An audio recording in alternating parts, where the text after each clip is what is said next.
안녕하세요. 저는 30대의 기혼 여성입니다. 저는 얼마 전에 유튜브를 하다가 이 채널을 알게 되었는데요. 듣다 보니 저도 제 사연을 보내고 싶어지더라고요.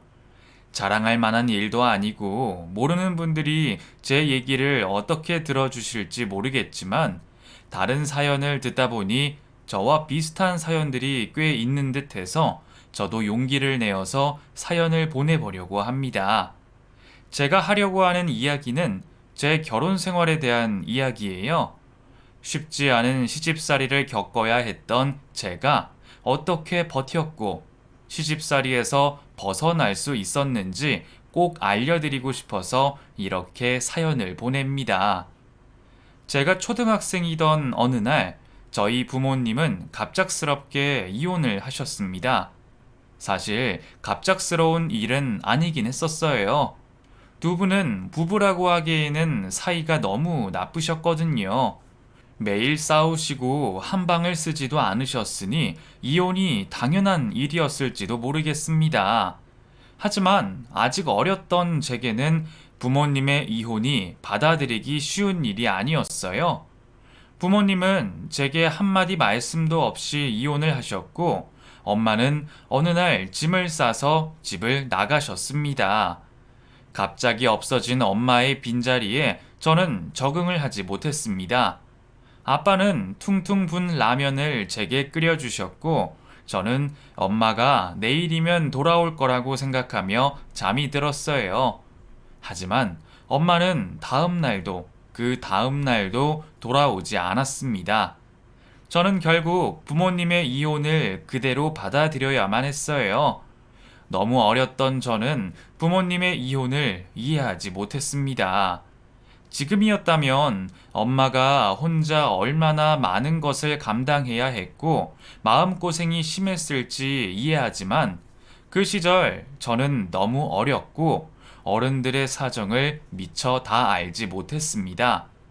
할머니는 어머니가 저를 버리고 도망갔다며 못된 여자라 말하셨고 저는 그 말을 그대로 받아들이며 엄마를 원망하게 되었습니다. 나를 두고 떠난 엄마를 미워하면서도 저는 늘 엄마를 그리워했어요. 언젠가는 돌아오시지 않을까 기대하고 있었던 것 같아요. 하지만 그런 저의 기대는 아버지가 재혼을 하시면서 완전히 접을 수밖에 없었습니다. 제가 중학생이 되고 얼마 지나지 않아서 아버지는 제게 아줌마를 소개하셨습니다. 세영아, 그 아줌마랑 인사해. 앞으로 우리랑 같이 살 거야. 아버지는 엄마와 이혼할 때와 마찬가지로 제게 별다른 설명 없이 새엄마를 소개했습니다. 아직 부모님의 이혼도 이해하지 못한 제게 아버지의 재혼 소식은 또 다른 고난의 시작이었습니다. 새엄마가 생겨서 좋다기보다는 결국 엄마가 돌아오지 못한다는 것을 깨닫게 되어 슬프기만 했어요. 아버지가 재혼하는 게 싫다고 때라도 쓰고 싶었지만 평소 아버지와 사이가 가깝지 않고 아버지를 무서워했던 저는 아버지의 재혼에도 아무 말을 할 수 없었습니다. 내심 싫다는 내색을 해보기는 했지만 벌컥 화를 내는 아버지 때문에 그 뒤로 아무 말도 하지 못했습니다. 아빠, 꼭 결혼해야 해요? 그냥 우리 둘이 살면 안 돼요? 나는 새엄마 필요 없고 불편해요. 박세영, 너 이제 중학생이야. 더는 어린아이 아니야. 아빠가 결정하면 따라야지. 왜 어른들 결정에 토를 달아? 앞으로 아줌마 들어오면 새엄마라고 부르고 예의 바르게 잘해. 알겠어? 결국 아버지는 저의 의사 없이 재혼을 올리셨고 제게는 남보다 못한 새엄마가 생겼습니다. 새엄마는 영악한 사람이었어요. 아버지 앞에서는 저를 불쌍하게 생각하며 잘해주는 척 했지만 단 둘이 있을 때는 저를 미워하는 게 눈에 보였습니다. 미워한다기보다 무관심에 가까웠죠. 제가 두 분 사이에 큰 방해물이라도 되는 것처럼 늘 저를 거슬려 했던 새엄마는 항상 이런저런 핑계로 아버지와 제 사이를 멀어지게 만들고 아직은 어린 저를 방치하려고 했었습니다. 세영아, 그 저녁 외식할 거니까 옷 입고 나와. 여보, 세영이는 두고 가는 게 어때요? 응? 왜? 아니, 세영이가 요즘 숙제를 안 해간다고 학교에서 전화가 왔더라고요. 아무래도 중학교 올라가서 해이해진 것 같은데 제가 버릇 좀 고치려고요. 그래? 세영이 너 숙제 안 해갔냐? 그건 그냥 까먹어서 안 했던 건데. 너 중학생이 되면 더 열심히 해야지. 왜 그렇게 꾀를 부려? 안 되겠다. 너는 따라갈 생각하지 말고 집에서 공부하고 있어. 알았어? 저는 늘 억울했어요. 제대로 설명이라도 하고 싶었지만 새엄마 말을 듣는 아버지는 제 얘기에 관심이 없었습니다. 자식이 저 하나뿐이었을 때도 이미 새엄마에게 홀랑 넘어가 무관심해지기 시작한 아버지가 동생이 생긴 뒤로는 제게 어떻게 하셨겠는지 뻔하겠죠? 그때까지만 해도 저는 새엄마와 잘 지내볼 생각도 했었습니다. 내가 엄마에 대한 그리움으로 새엄마와 너무 거리를 두는 건 아닐까 생각하며 제가 먼저 다가가려고 했었어요. 하지만 새엄마는 저와 잘 지내볼 생각이 없으셨고, 그건 두 분 사이에 아이가 생기면서 더 확실해지게 되었습니다. 새엄마의 임신 소식을 듣고 저도 조금 좋았습니다. 어렸을 적부터 동생을 가지고 싶었기 때문에 아이가 생겼다는 것은 저한테도 기대가 되는 일이었어요. 근데 새엄마는 임신을 한 후로 저를 못 잡아먹어 안달이었습니다. 제가 아이에게 해라도 된다 생각하시는 건지 같이 밥을 먹지도 못하게 하고 근처로 오지도 못하게 하셨어요. 그리고 몸이 무겁고 힘들다는 핑계로 아직은 보살핌 받아야 할 나이에 저는 새엄마가 해야 할 살림들을 떠맡아 해야 했습니다. 박세영, 학교 다녀왔으면 빨래부터 돌리고 청소해야지. 어디서 뭐 하고 있는 거야?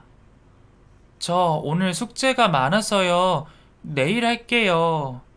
숙제는 무슨 숙제야? 청소부터 해야지. 아버지 오시기 전에 얼른 청소부터 싹 해. 숙제는 밤을 새워서 하던 너 알아서 해야지. 너 할 일을 왜 핑계를 대니? 새엄마는 손 하나 까딱하지 않고 모든 일을 제게 시켰습니다. 심지어 저녁 식사 준비까지 제가 할 정도였죠. 저도 새엄마를 도와드릴 의사는 충분히 있었지만 정도가 너무 심했습니다. 새엄마는 제가 밖에서 놀지도 못하게 하며 아버지 앞에서 저를 모함하곤 했어요. 박세영, 너 곧 동생도 생기는 애가 왜 이렇게 철이 없어? 임신한 새엄마 좀 도와주면 안 되냐? 뭐 하고 다닌다고 맨날 늦게 들어와서 새엄마를 걱정시켜? 앞으로는 일찍 들어와서 새엄마 좀 돕고 해라. 노는 건 나중에 해도 늦지 않아. 놀러 간 게 아니라 봉사활동 간 거예요. 저 봉사 시간 채워야 해요. 새엄마 말로는 네가 놀러 갔다던데 너 설마 아빠 앞에서 거짓말 하는 거야? 그런 거 아니에요. 그리고 저 집안일 열심히 해요. 요즘 학교 갔다 오면 일하느라 공부할 시간도 없다고요. 새벽까지 숙제하느라 잠도 못 자고요. 근데 어떻게 여기서 더 해요? 너 또 거짓말 하네? 그 새엄마가 혼자 힘들다고 난리던데 너가 도와줬으면 그렇게 말했겠어? 아버지는 제 말을 들을 신용조차 하지 않았습니다. 결국 저는 집안에서 철저히 배척되고 고립되어 갔죠. 그리고 동생이 태어난 후로 더 심해져만 갔어요. 어느 날 집에 들어왔더니 거실에 커다란 사진이 걸려 있었어요. 돌을 맞은 동생과 부모님이 함께 찍은 가족 사진이었죠. 어디에도 저는 없었습니다. 새엄마는 그렇다 쳐도 아버지는 나를 가족으로 생각하는 줄 알았는데 아니었던 거죠. 그 사람들이 저를 가족으로 생각하지 않는다는 것을 알게 된 저는 그 뒤로 하루빨리 그 집을 벗어나고 싶었습니다. 그런 시기에 엄마가 저를 찾아왔습니다. 또 집안일을 하러 급히 하굣길을 재촉하던 저는 교문 앞에 서 있는 엄마를 단번에 알아볼 수 있었어요. 3년 만에 보는 엄마의 모습에 저는 눈물이 날 것 같았습니다. 너무 그립고 보고 싶었던 얼굴이었어요. 엄마는 저를 데리고 분식집에 가서 떡볶이를 사주셨습니다. 엄마는 안 먹어? 엄마도 좀 먹어. 엄마는 밥 먹고 왔어. 세영이 많이 먹어. 엄마, 왜 그동안 한 번도 연락 없었어? 내가 엄마를 얼마나 미워했는지 알아?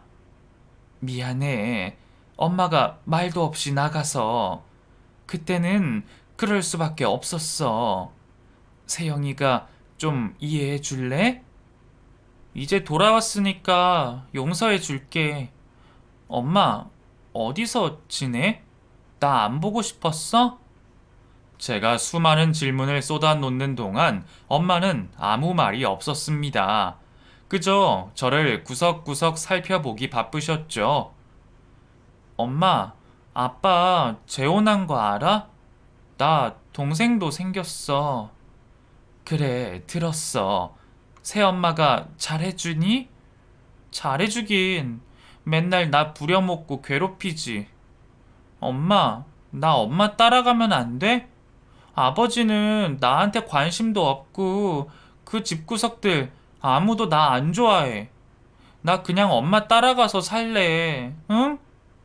세영아, 엄마가 지금은 좀 그래. 나중에 엄마가 상황이 좋아지면 그때 다시 데리러 올게. 나중에 어딨어. 나 지금 엄마 따라갈래. 엄마, 나 진짜 집 나가고 싶어. 나 너무 힘들다니까? 세영아, 엄마도 사정이라는 게 있는 거야. 그리고 너 엄마 따라와서 뭐 할래? 집에 아무도 없는데 빈집에서 혼자 있을 거야?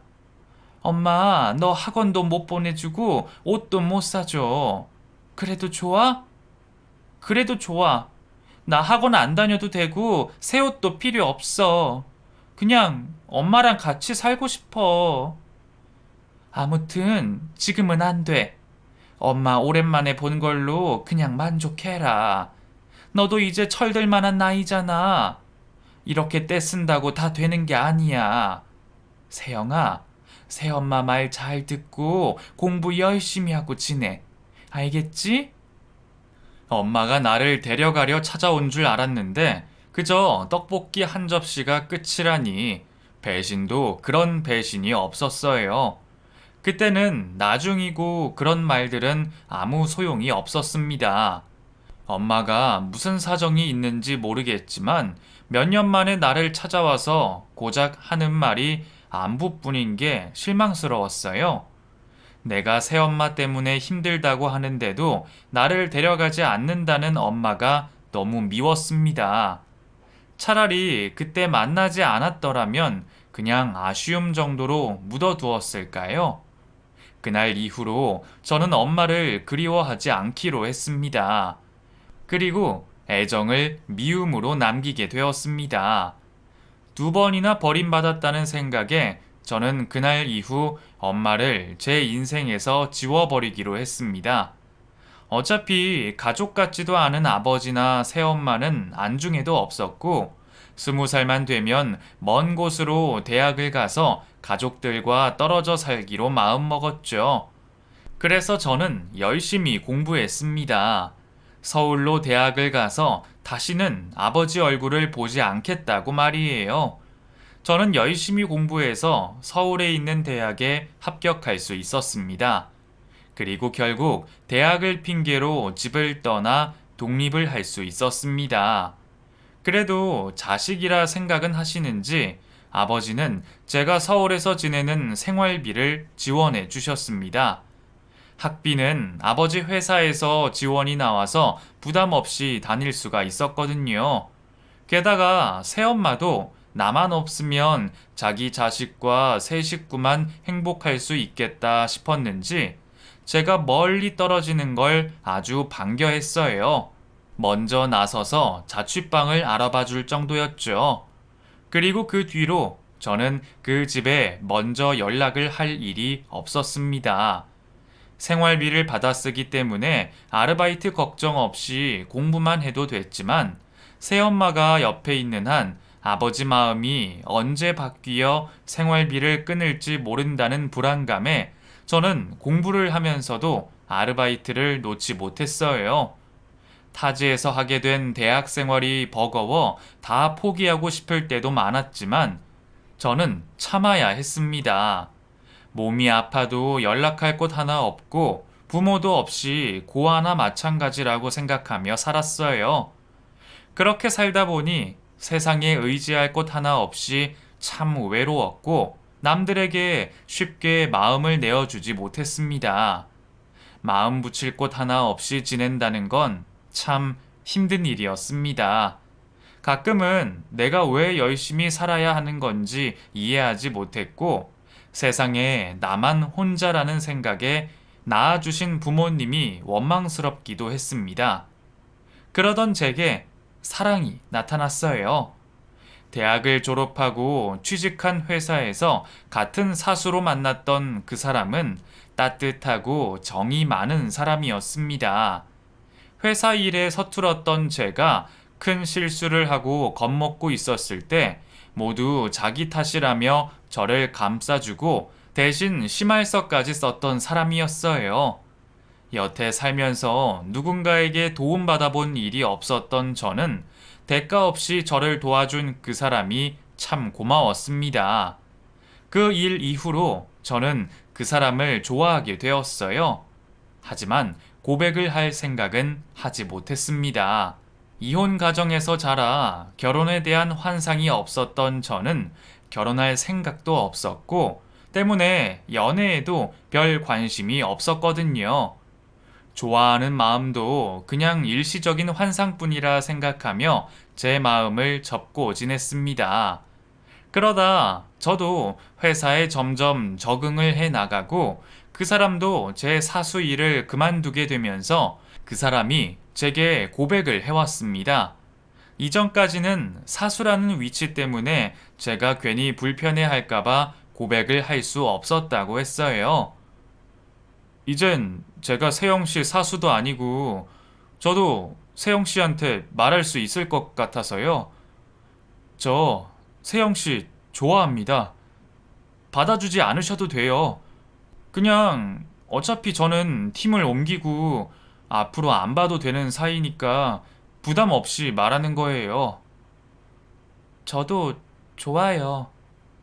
예? 저도 대리님 좋아한다고요. 주말에 영화나 봐요. 그렇게 저희는 연인이 되었습니다. 연애에도 관심 없었던 제 마음을 돌렸던 그 사람은 연애를 하면서도 제게 정말 잘해주었어요. 주변에서도 그런 남자 어디 또 없다며 꼭 잡으라 말하는데 누가 봐도 좋은 사람이었습니다.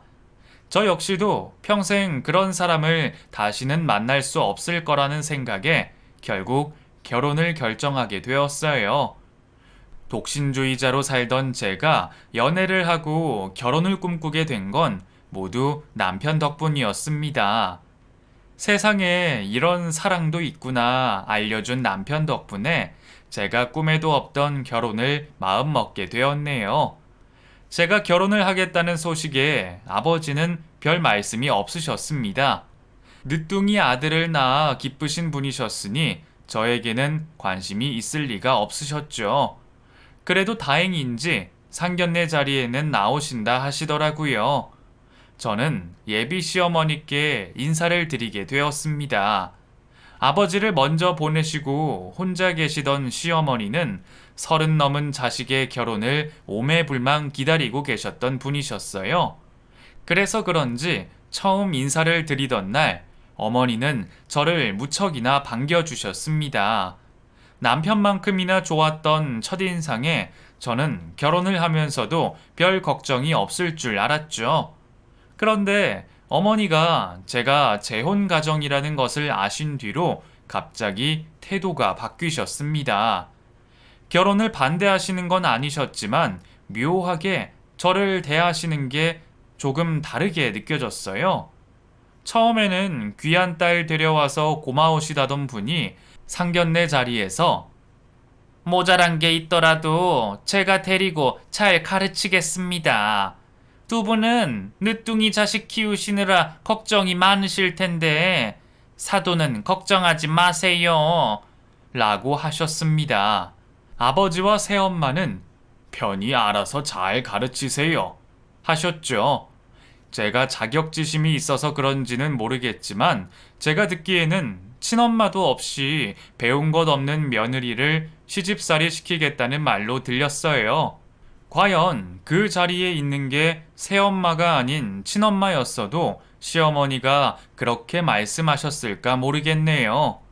상견례 날 이후로 아버지나 새엄마가 제 결혼이나 저에게 별 관심이 없다는 것을 아셔서 그런지 그 후로도 결혼을 준비하는 내내 시어머니는 제게 간섭을 많이 하셨습니다. 제가 친엄마랑 연락을 하고 지냈더라면 혼수를 시어머니랑 보러 다니지는 않았겠죠. 너가 뭘 볼 줄 알겠니? 원래 이런 건 친정엄마랑 고르는 건데 너는 그럴 수가 없으니까 내가 도와주마. 너는 옆에서 내가 사라는 것만 사면 된다.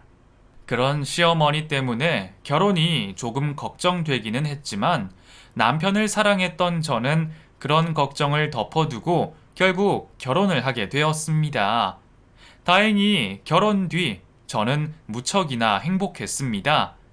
다정한 남편과 매일같이 있으면서 행복한 결혼 생활이었죠. 그리고 좀 더 같이 있고 싶었던 저희는 결혼 후 회사를 퇴사하고 같이 여행사를 차리게 되었습니다. 대형 여행사를 다니던 저희가 소규모 여행사를 운영하게 되며 저희는 무척 바쁘게 되었습니다.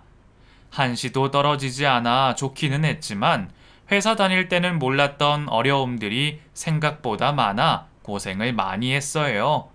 직원도 없이 일하는 사람이 둘뿐이라 야근을 밥 먹듯이 했지만 부부가 함께 고생하니 고생도 같이 하면 반이 되는지 힘들지만 행복했죠.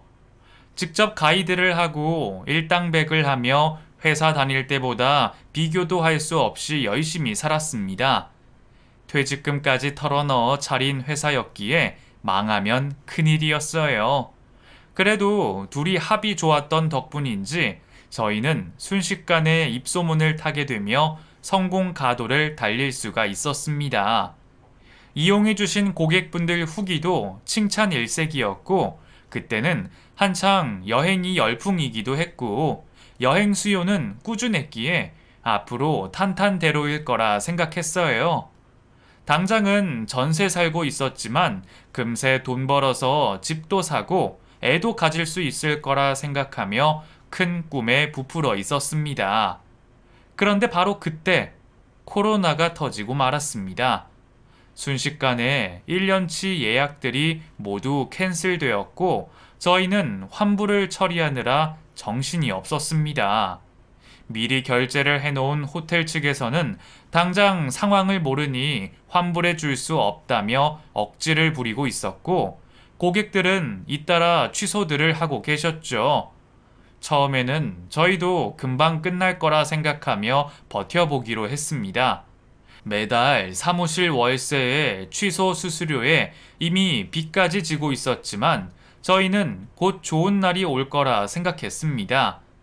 초보 사장인 저희는 딱히 자금을 융통할 곳이 없었고 결국 대출까지 받을 수밖에 없었습니다. 1년 정도 버티면 회복될 거라 믿었기에 무리수를 두었던 거였죠. 하지만 생각보다 길어지는 상황에 결국 저희는 빚더미에 앉고 말았습니다. 1년 사이 빚은 더 늘어갔어요. 생활비도 써야 했고 가게 월세와 유지 비용들이 있었기에 아끼고 아껴도 도저히 손 쓸 수가 없었습니다. 더는 대출을 늘릴 수 없었던 저희는 결국 급한 불을 끄기 위해 살던 집을 나와야 했습니다. 처음에는 자존심을 버리고 친정에 도움을 구하기도 했습니다. 결혼할 때도 알아서 살겠다고 도움 한 푼 받지 않았었기에 그때라도 좀 도와주시기를 바랬어요. 그래도 나도 자식이고 아버지도 어려운 사정은 아닌데 급한 불 정도는 꺼줄 수 있지 않을까 기대도 했었죠. 아버지, 우리 좀 급한데 한 몇 천만 좀 빌려주실 수 없어요? 당장은 못 갚아도 1, 2년 안에 다 갚을게요. 지금 은행 빚을 더 늘릴 수가 없어서 그래요. 아, 지금 너희들만 힘든 거 아니잖냐? 나도 언제 퇴직할지 모르고 네 동생 대학 등록금 내기도 벅찬데 내가 너희들 도와줄 겨를이 어디 있니? 미안하지만 다른 데 좀 알아봐라.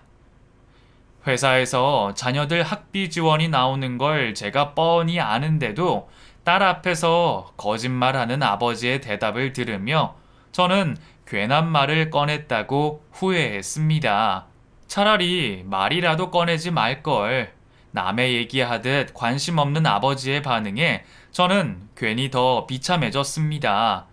결국 도움 구할 곳이 더는 없었던 저희는 결국 궁지에 몰려 다른 도리가 없었습니다. 저희가 가진 마지막 재산이 전세금 뿐이었기에 저희는 집을 포기해야 했죠.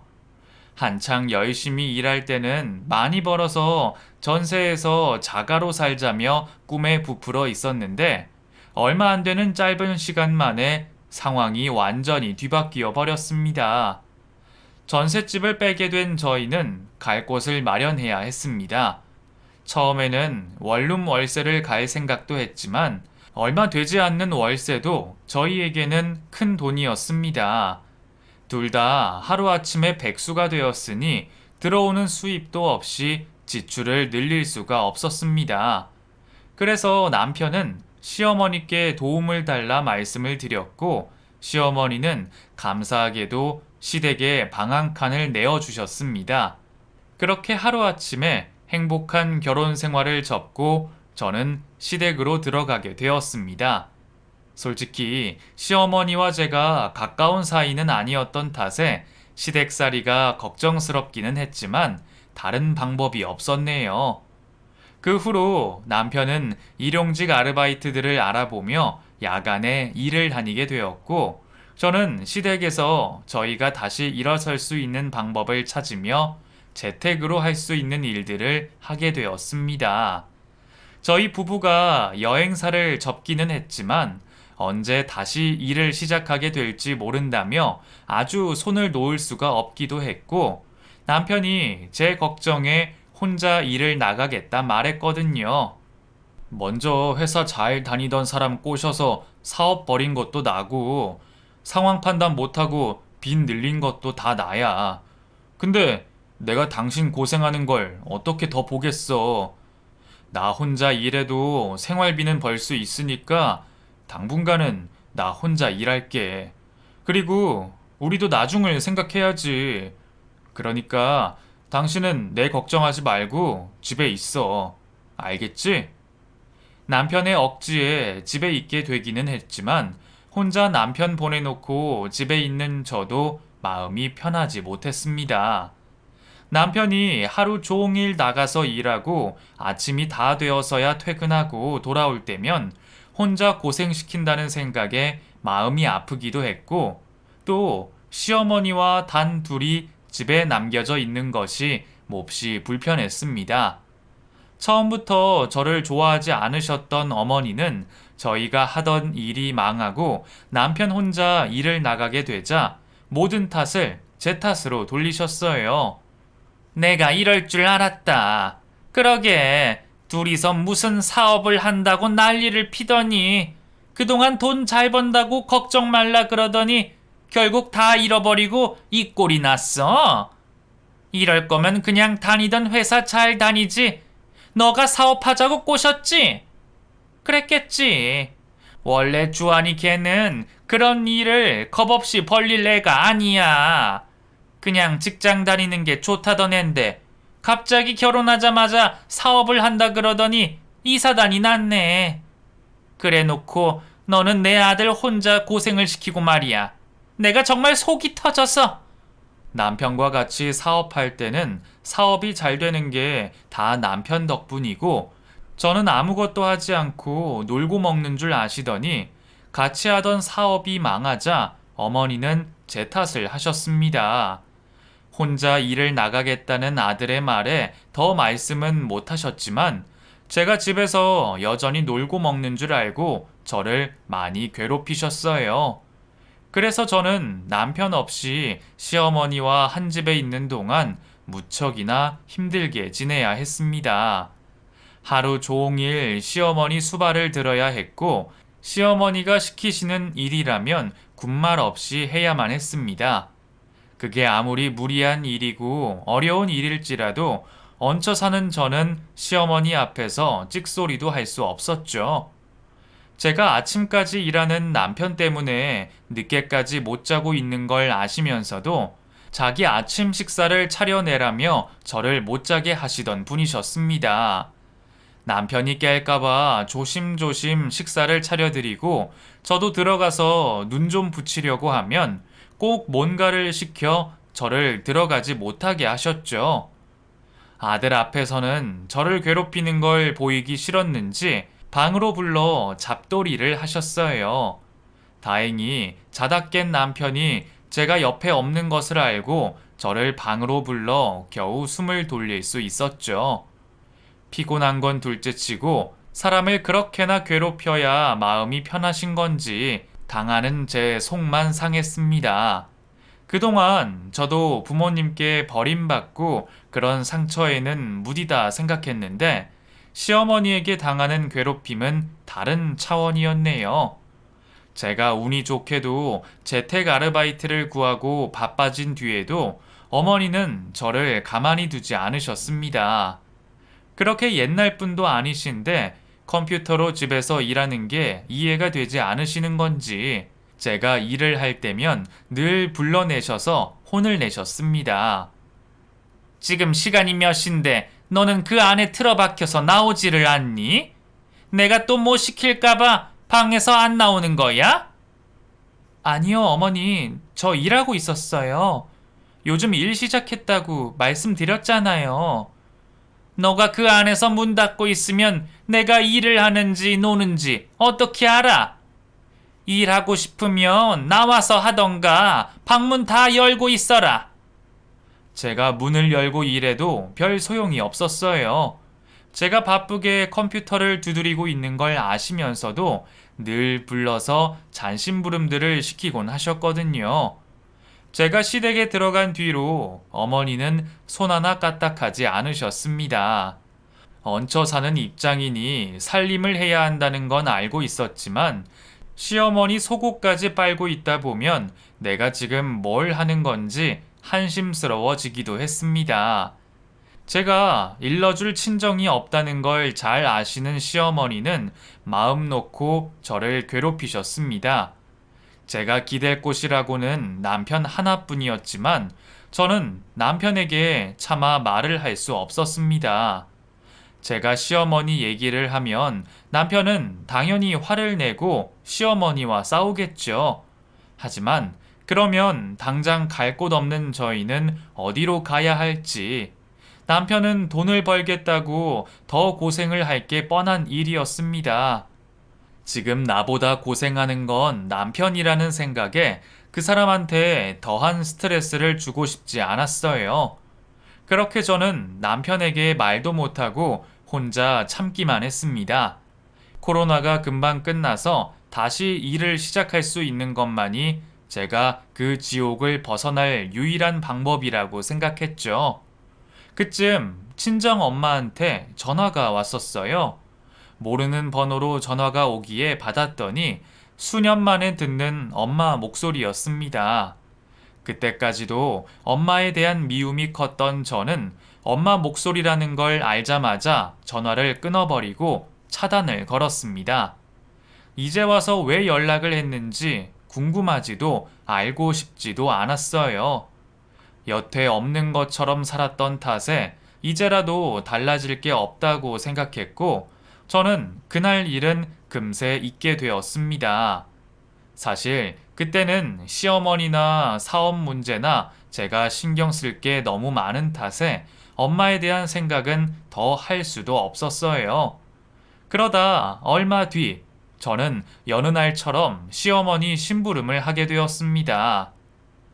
아유, 뭐야. 비 오는데 배달도 안 하네?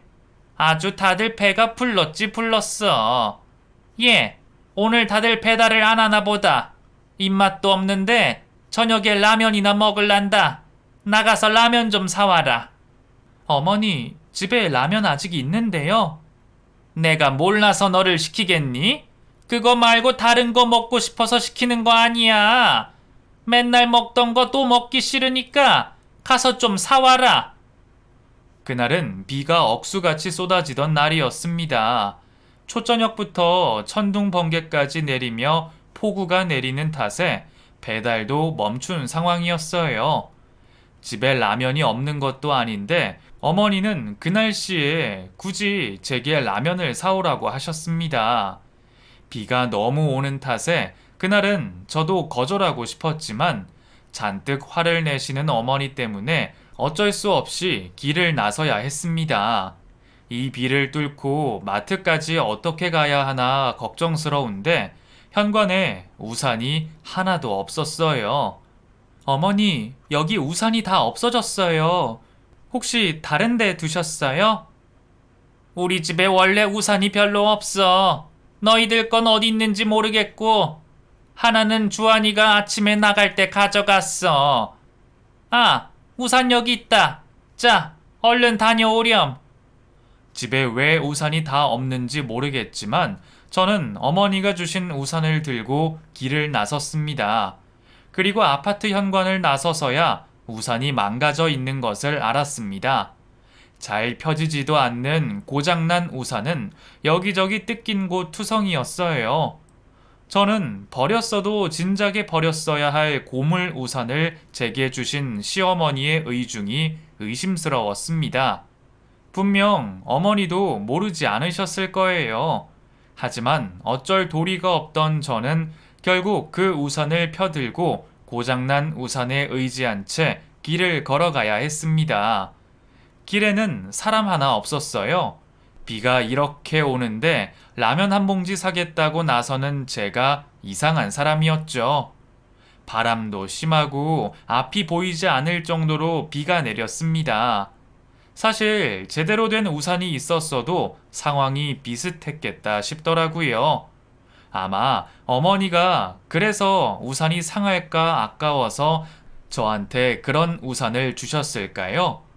결국 저는 장대비를 다 맞으며 30분 거리의 마트까지 걸어갔습니다. 평소에는 멀지 않다 생각했는데 그날따라 그 길이 너무 멀게만 느껴졌습니다. 그 폭우를 뚫고 비에 다 젖은 채 마트에 도착한 저는 전혀 예상치 못한 사람을 만나게 되었습니다. 제 앞에 친정 엄마가 서 있던 거였어요. 엄마? 하필 이런 날 이런 모습으로 엄마를 만났다는 게 당황스러웠던 저는 우연일 거라 생각했습니다. 하지만 우연이 아니었더라고요. 저를 집부터 따라왔다는 엄마는 비에 쫄딱 젖은 제 꼴을 보고 말이 없었습니다. 너가 전화도 안 받고 연락이 안 돼서 며칠 동안 계속 집 앞에서 기다렸어. 어디 나가는 법이 없더니 하필 이 날씨에 이 거리를 걸어가니? 대체 뭐가 급해서 이 비를 다 맞고 여기까지 왔어? 제가 어디까지 가려나 궁금해 따라오신 엄마는 겨우 마트에 도착한 저를 보고 황당해 하셨습니다. 나를 걱정하는 엄마의 말을 들은 저는 순간 울컥하는 심정이었어요.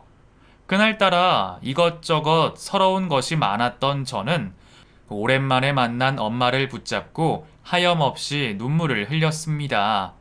엄마는 젖은 저를 차로 데려가 몸을 닦아주시고 제가 울음을 그치기를 기다리셨죠. 눈물이 멈추자 그제서야 정신이 들어 차를 나가려고 했어요. 여기 왜 찾아왔어? 나는 엄마랑 할 말 없으니까 돌아가. 세영아, 엄마가 미안해. 엄마가 잘못했어. 엄마가 너무 늦었지만 이제라도 얘기를 좀 들어줘. 엄마는 저처럼 눈물을 흘리셨습니다. 그 모습이 너무 애처로워서 저도 엄마를 밀어낼 수가 없었죠. 결국 오랜만에 만난 저는 그동안의 엄마의 이야기를 들을 수 있었습니다. 당시 엄마는 저만큼이나 힘든 상황이었어요. 고된 시집살이와 남편의 무관심에 매일 지쳐가셨습니다. 저도 비슷한 일을 겪어봐서 알았죠. 저는 몇 달도 버티기 힘든 일을 엄마는 몇 년이나 버텼을 것을 생각하니 저도 엄마의 상황이 이해되기도 했습니다. 그럼 그렇게 말하면 됐잖아. 내가 설마 그런 것도 이해 못했겠어? 그럼 중학생 때 나 찾아와서는 왜 그냥 갔어? 너 아빠 재혼했다는 얘기 듣고 네가 걱정돼서 찾아가 봤어. 근데 막상 찾아가니까 내가 널 데려가서 뭘 해줄 수 있나 싶더라. 너가 신고 있던 브랜드 운동화 엄마는 사줄 수 없을 거고 학원도 못 보내줄 텐데 그래도 아빠한테 있는 게 낫지 않을까 싶었어. 그때는 엄마가 아무것도 없었던 때라 당장 널 데려갈 수 없었어. 저를 데려갈 형편이 되지 못했던 엄마는 결국 저를 보고도 저를 포기해야 했고, 그날 이후로 다시 저를 데려오려 무척이나 애를 쓰셨습니다. 하루빨리 성공해서 번듯한 집도 얻고 저를 호강시켜주고 싶으셨다고 해요. 하지만 현실적으로 그게 쉽지 않았죠. 평생 전업주부로 지내셨던 엄마가 이혼녀 딱지 붙이고 하실 수 있는 일이 많지 않으셨을 겁니다. 저도 그때는 그런 것까지 몰랐겠지만 나이든 지금은 잘 알고 있었죠. 그래서 엄마는 닥치는 대로 일을 하셨고 참 열심히 사셨던 것 같습니다. 그리고 결국 혼자 힘으로 성공하실 수가 있으셨죠. 엄마는 제게 사장이라는 직함이 적혀 있는 명함을 보여주셨습니다. 엄마, 요즘 사업해. 소독제나 방향제 같은 거 만드는데 코로나 이후로 장사가 잘 돼서 직원도 두고 돈도 꽤 벌었어. 사실 너 대학 가고 진작 연락하고 싶었는데 네 아빠가 너랑 연락을 못하게 하더라. 너 대학 다니고 잘 산다고 연락하지 말라고 하더라고. 그 후로도 네 번호 알아내서 너한테 몇 번 연락했는데 너가 내 연락을 다 무시하는 거 보고 너가 상처가 크구나 알았어.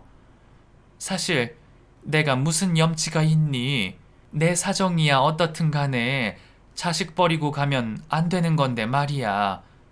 그래도 잘 살기만 하면 엄마도 걱정 안 하려고 했는데 너 어떻게 사는지 궁금해서 연락했더니 네 아빠가 너 사정을 말해주더라. 하던 일 잘 안 돼서 시댁에까지 들어갔다 그러는데 내가 도와줘야겠다는 생각밖에 안 들었어. 결국 엄마는 평생 저를 걱정하며 살았던 거였습니다. 저는 그런 줄도 모르고 엄마가 어딘가에서 재혼이라도 해서 잘 살고 있을 거라 모질게 생각을 했었네요. 뒤늦게 엄마의 마음을 알게 된 저는 그동안 제가 겪은 일을 엄마에게 전부 털어놨어요. 엄마는 내 편이라는 생각 때문인지 남편에게 못했던 말도 술술 다 해버리고 말았죠. 제 이야기와 시어머니의 괴롭힘을 모두 알게 된 엄마는 제 손을 잡고 시댁으로 가셨습니다. 엄마랑 같이 집으로 들어갔더니 시어머니는 라면을 기다리고 계셨어요. 뭐 한다고 이렇게 오래 걸려? 라면을 사러 간 게 아니라 만들러 갔냐? 어머, 누구세요? 화를 내며 나오던 시어머니는 제 옆에 서 있는 엄마를 보고 화들짝 놀랐습니다. 저 세영이 엄마예요. 늦게 인사드려서 죄송하게 됐네요. 예? 엄마요? 아, 세영이 친어머니시구나. 엄마의 명함을 받아든 시어머니는 왠지 조심스러운 듯 보였습니다.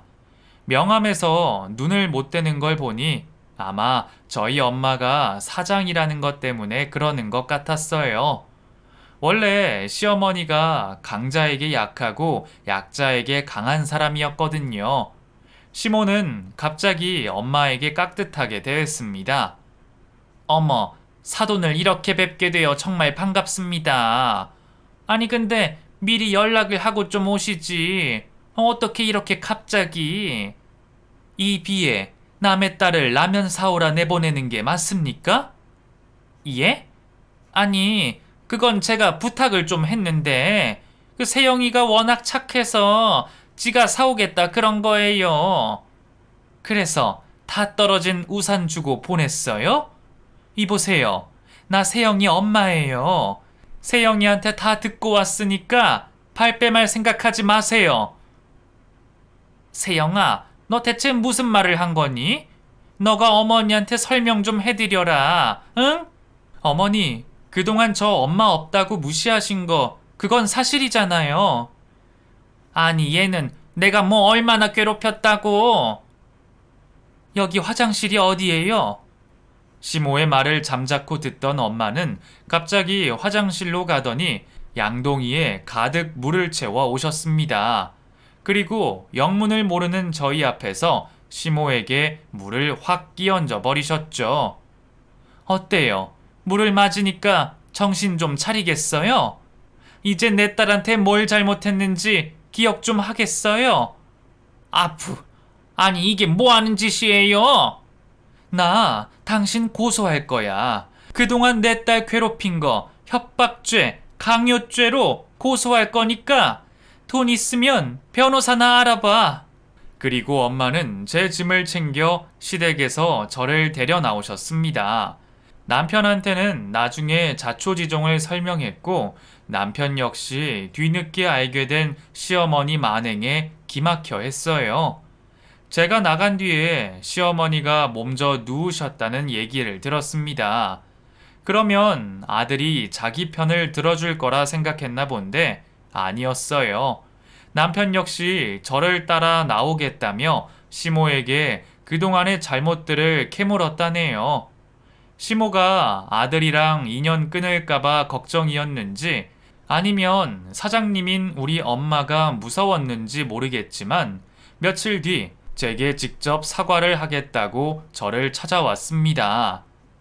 아가, 내가 미안하다. 내가 너를 미워서 그런 건 아니야. 그냥 좀 오해가 있었다고 어머니한테 말씀 좀 잘 드리면 안 되겠니?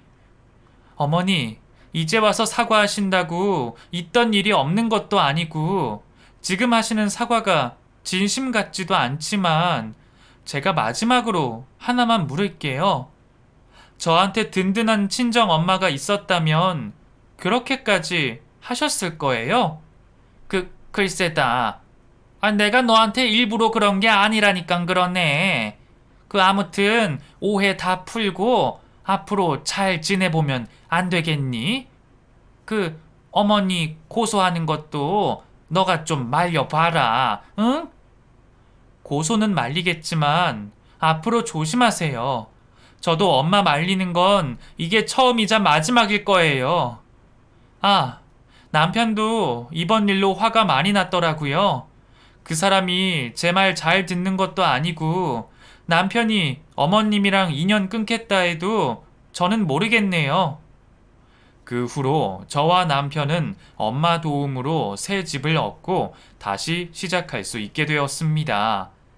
코로나가 끝나기 전에는 여행 사업은 안 되겠다 싶어 한동안 엄마 일을 돕기도 했죠. 다행히 지금은 코로나도 풀려가고 저희도 다시 여행 사업을 하게 되었습니다. 혹시나 싶은 생각에 다른 일도 궁리 중에 있어요. 그래도 이전처럼 큰 걱정은 없습니다. 제게는 가장 좋은 투자처이자 가장 든든한 버팀목인 친정 엄마가 있으니까예요. 저는 앞으로 엄마한테 그동안 못했던 만큼 잘 할 생각입니다. 함께 여행도 많이 다니고 못 누린 추억들을 쌓으려고 노력 중이에요. 함께 여행도 많이 다니고 못 누린 추억들을 쌓으려고 노력 중이에요. 그럼 제 얘기를 재미있게 들어주셨기를 바라며 이만 끝내겠습니다. 감사합니다.